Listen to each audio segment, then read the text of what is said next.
Hello, I'm Eric Snodgrass, and thank you for watching today's long-range U.S.-focused forecast video brought to you by Nutrien Ag Solutions. This analysis is being provided for perspective only, and any decision made based upon this presentation is the sole responsibility of the person making the decision.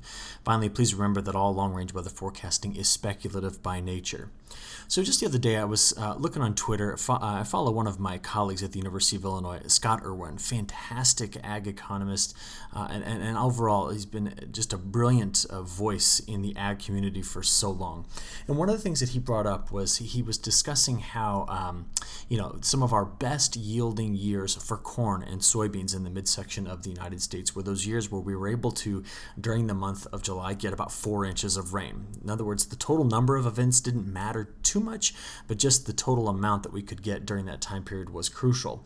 So we're going to start here. Look at this. This is basically what we got in terms of total accumulated precipitation for the month of July. And this is over there on the right, shows us where the primary corn and also where the primary soybean belt is. Now what I want to do here is I want you to look at the map on the left, and we're looking at the color bar to kind of see who got what precipitation. And then I'm going to remove everything that is below 4 inches. Ready? There we go.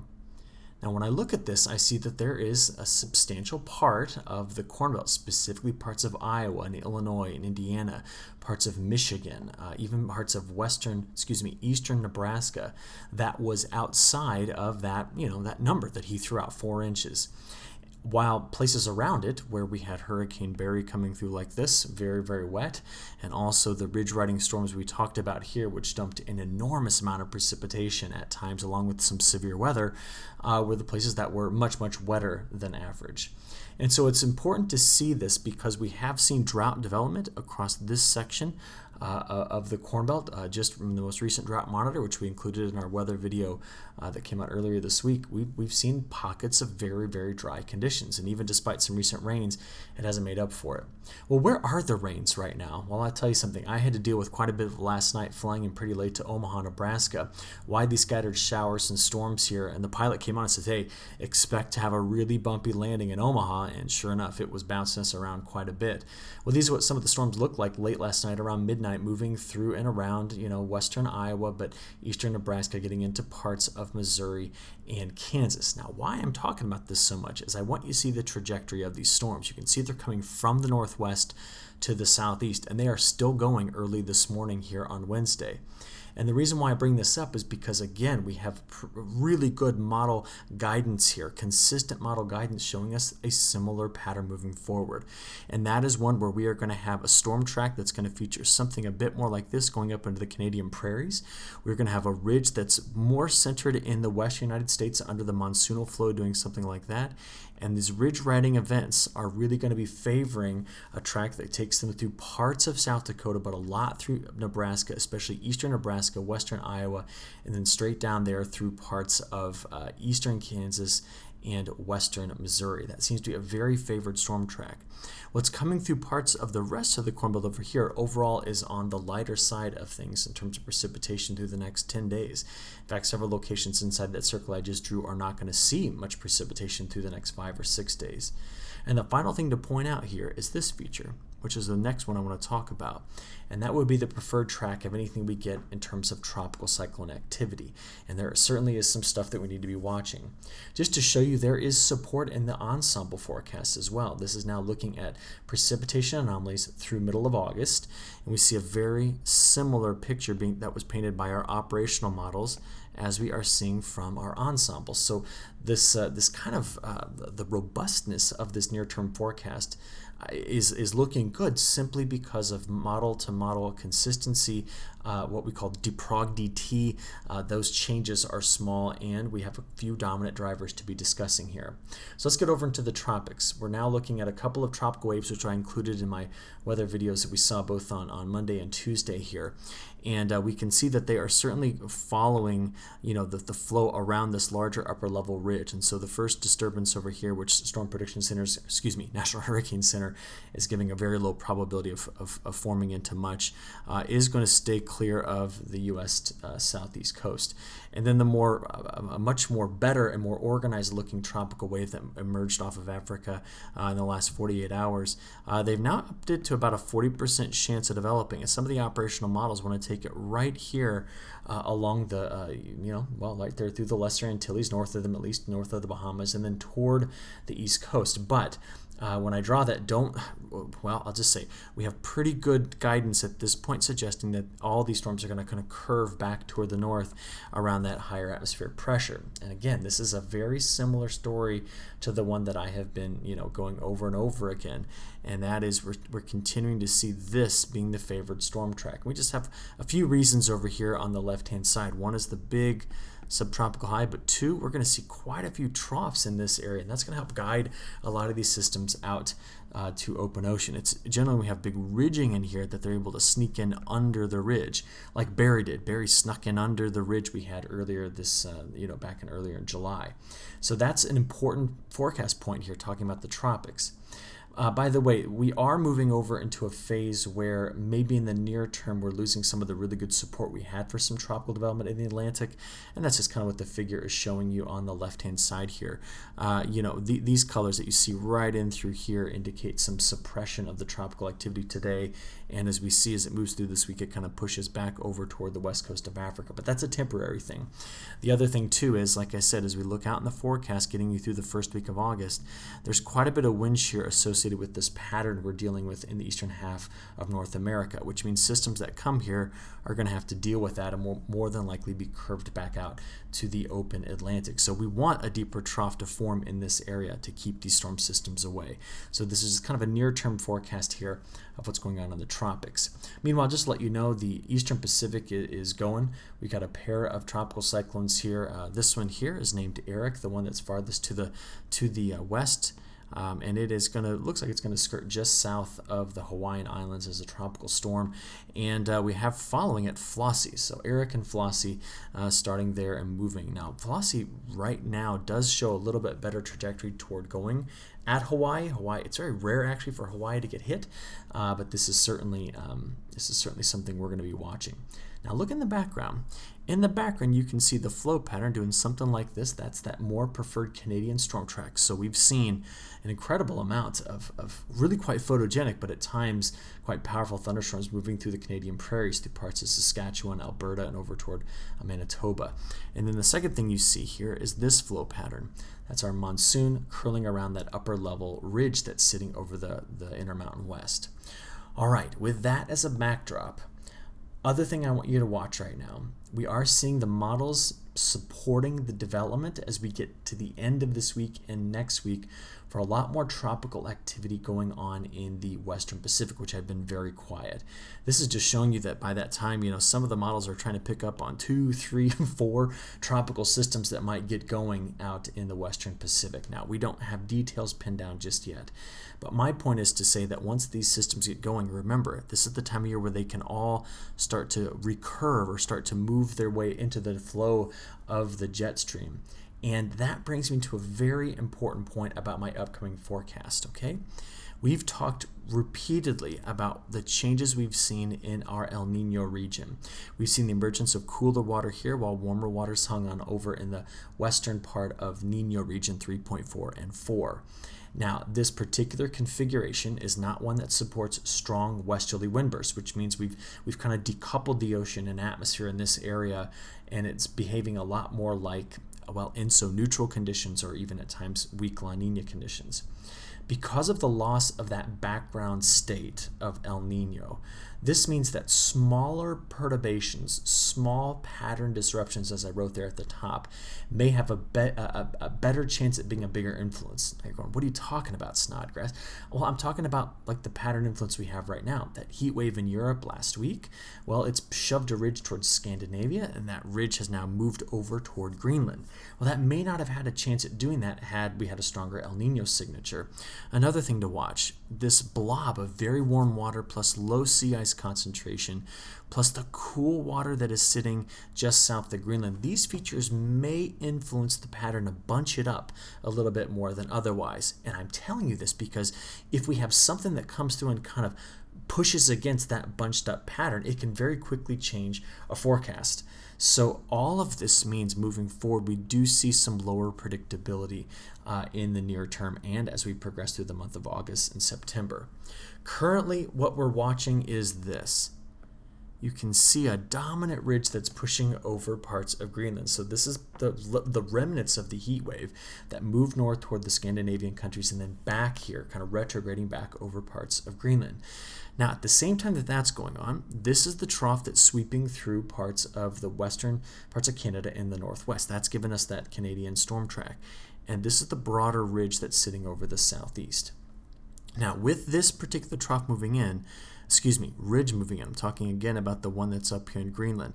This might help more cooler air move into the eastern half of North America. And so I want you to take a look at what we've got here. In fact, I want to remove these drawings because I'm going to animate this for you. I want you to take a look at this and then go straight ahead to the 5-day forecast.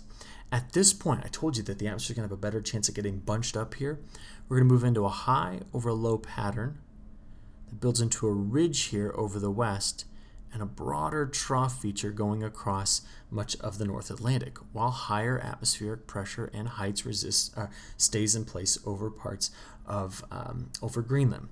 At the same time, look at the highly amplified pattern we maintain here over parts of western Russia. Okay, now that particular pattern allows the ridge to stay out west. This allows cooler air to come in and stick around in the eastern half of North America. And we've kind of bunched things up in the Pacific there with the flow south of Alaska with that high over low pattern. Again, I'm going to get rid of these drawings for a moment because I'm going to animate this forward in a second. Day 10, we can still see the high over low pattern here, the broader trough setting up in the eastern half of North America. Higher heights hanging on up here around Greenland and broader trough features sweeping through much of Europe and over into western Russia. Now, the last one I want to show you here is day 15. And in day 15, I only see one more dominant factor, and that is what's going on here. We can see that in western Russia there is a more dominant troughing feature in this region and possibly some more ridging over Alaska.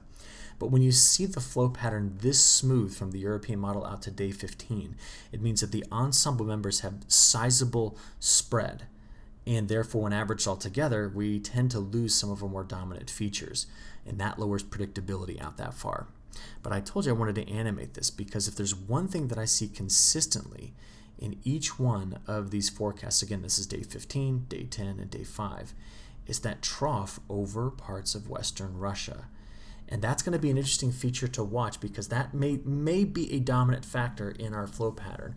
That, what's going on in Greenland, what's going on in Alaska. So we're going to see the fallout of this.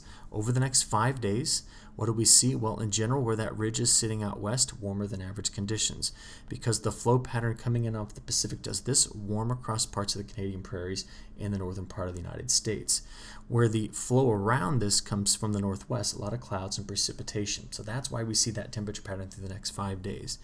When we get out here to day 5 through 10 over here on the right, we then start to see the influence of the high over low pattern. We do see at times we may be able to bring in warmer than average conditions back to the eastern part of the United States. But if the flow really sets up the way that the model is suggesting by the time we get to the middle of the month, what are we going to notice? Well, cooler pattern evolving here, again, pushing over to the eastern half of North America. And for much of us in the United States, we're going to be seeing this kind of knocking back the potential for some extreme heat. Well, that is except for parts of the south. That's where we could still maintain a warmer than average pattern through the middle of the month of August. So we do have decent model agreement between the European and the GFS on this forecast out this far. But to quickly take you over to what's going on in Europe, take a look at this. Through the next 10 days, we're favoring that cooler pattern, which is keeping, again, parts of the Russian wheat belt, parts of Ukraine, wetter than average. This is also going to keep a much more active storm track through Europe. And I bring that up because this pattern changed for the Russian wheat belt right here at the very end of June, such as they favored cooler and wetter conditions. So where they had been dry since the end of May, look at the change in the trajectory of the way they've accumulated precipitation, getting much closer back toward normal because of this pattern. But that heavy rain has come at a time period when they were trying to get a wheat crop out, and the cooler than average pattern they've had since here the beginning of July has really backed off on the way they've accumulated heat units. So it's impacting crops there while we've baked much of the rest of Europe. So important to see those differences. Now, I brought this up last time, and I made a pretty good case, and if you didn't see it, because I'm not going to labor on about this, I think I made a pretty good case that 2019 in August has a a very low probability of being one of the hottest and driest in the central part of the United States. We just were not set up with things going on in the tropics, with things going on with El Nino, La Nina, and with the overall blocking pattern in the upper levels of the atmosphere to get August to be super hot and super dry. We blamed a few things on this. Again, the Mount Julian Oscillation is favoring wetter than average conditions here with dry over Indonesia and overall drier conditions here in the main development region. That is opposite of what we had during our hottest and driest Augusts. So we've now seen the forecast models pick up on this, and remember, with the collapse of El Nino down here, and the need to have a stronger La Nina and warm blob here in the, cooler temperatures here in the Gulf of Alaska where we don't have that, we've got that warm blob, things are just not lining up to make this a really hot and dry August. So what do we see as we progress into the third week of August, since we've already looked at the first 2 weeks? Into the third week of August, we don't see any major temperature disruptions across the United States, at least currently forecast. But remember, our model ensemble spread is pretty large at this point. We see the warmer pattern under the warm blob out here in the Pacific, and that is giving us a downstream effect that is one that is maybe not highly amplified like we've had during our really hot and dry Augusts. As we get out here to the fourth week of August, so this would be the 21st through the 28th, we see a similar thing. While there are at times going to be a more warmer than average pattern, in general, this is just not going to be a setup that's going to be bringing in extreme heat at this point. I actually expect to see with this pattern warmer overnight lows, not necessarily really, really hot afternoons. That's what I'm really seeing with this particular pattern, because we've seen that evolve throughout the month of July as well. So that's what we're now looking at through the month of August. So to finish this up, I got to ask a question about September, because this gets us thinking, okay, well, we know about the progress of the crop. We know how much of it's in pollination right now in the midsection of the country. What does it take if we just went on a cold snap for September? Well, this is what we'd have to see. It's a very interesting setup, and it's kind of got this three-headed monster here with a deep trough that's sitting here south of the Aleutian Islands, a very deep trough that extends from Greenland through the Hudson Bay into the Great Lakes states, and then another one sitting here over Western Europe. In the meantime, broader ridging, big positive P&A pattern that stretches here from Siberia all the way to California. We've seen that in our coldest Septembers, and you can see some of the years that are in this list. These years did not have the Pacific warm blob. They didn't. They actually favored more La Nina-like development. And if we really want to get into a cold September, we need to see a pretty sizable shift here in our high latitude blocking from the pattern we've had so far this summer. You say, well, what are you talking about? Well, look over there on the right first. So far throughout the month of July, we've featured dominant blocking here over parts of Greenland and just north of it, and that deeper trough sitting over parts of Western Russia. When that's happened, we've had higher than average heights over Alaska and a jet stream pattern that's favored more of a Canadian track. Well, when we look at the Julys that then turned into really, really cold, September's really cold falls, we had a much different orientation on this. The blocking was more over Scandinavia. The upper level ridging kind of stretched into the North Atlantic, where we don't have that now. We've had in this July what we call this negative North Atlantic oscillation, so much different pattern here. And even over Alaska, we've had our troughing a little bit farther to the north than what we had during those July. So I guess what I'm trying to tell you here is that even though predictability is low, I'm not seeing any signs right now that tell me to tell you that we're going to be shifting over to an extreme pattern for both temperatures and precipitation as we move toward harvest. Now again, I have low confidence, but that's what I'm telling you. So last year's harvest, remember September and October, featured this pattern that was just pumping in the moisture in through here. So our upper level pattern did this bigger ridge sitting here, just pumping in the moisture. We had big tropical systems, remember, that came through. So the reason why, even though there was a ridge over the southeast, it was so wet. Well, Florence came in like this, and Michael came in like that. So that particular pattern is not one that I'm seeing evolve as we progress through the end of our growing season. So much different, I think, look. But as I stressed, I'm pulling at a few simple analog patterns here. We're going to have to live within a 2-week window as the forecasting for the rest of the season due to the loss of our El Nino base state and the way that the global winds have been changing. Okay, so I just want to give you some perspective here as we look forward to the forecast, but this is why I provide forecast information every day of the week. It's to help us understand how this pattern's evolving so you can keep an eye on it with me. That's my goal. You watch it with me. With that, we'll go and wrap it up right here. We at Nutrien Ag Solutions, thank you for your attention. Hope you look forward to our next long-range forecast coming out next Wednesday. Have a great week, and I'll talk to you again soon. Thank you.